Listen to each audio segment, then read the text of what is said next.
Part 4. The Quiet That Followed. The quiet that followed wasn't peaceful. It wasn't relief.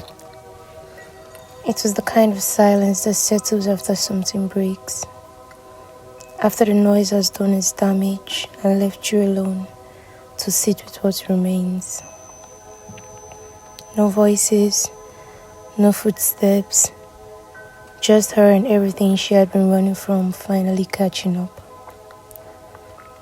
After I left, she cried until her chest hurts. The kind of crying that leaves your throat roar and your head aching. The kind that doesn't ask permission. She reached for a phone with shaking hands and called Steph. Steph had been the first person she met when she moved. Carefree, not very tall, pretty in an effortless way, with short hair and an easy smile. Friendly without being invasive, Steph never asked too many questions, never pushed for answers. She listened, laughed, stayed. That was why she became my closest friend, because silence was allowed around her. The phone rang, no answer. She remembered. Steph was out of the country. She wished she could go out with her, sit somewhere loud, drink something strong, smoke a joint, pretend just for one night that everything wasn't falling apart. But Steph wasn't home and there was nowhere to run. So she stayed.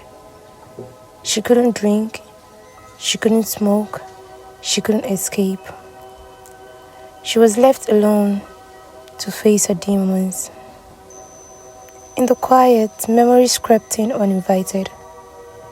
How many times she had caught him staring at her, concern written all over his face. How many times she had wanted to open up, but froze instead. How many times he tried gently, patiently, to get her to express herself better, and how she never could. The quiet pulled her further back to being a child, sitting on the floor, crying into her mother's laps.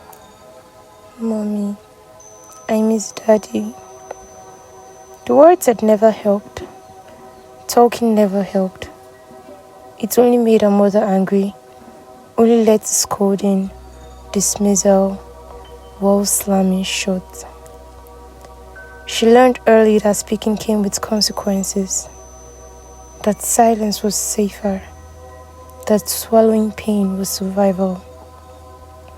So she stopped talking. Now she had lost the one person she had ever loved for real. Not because she didn't feel enough, but because she couldn't find the right words.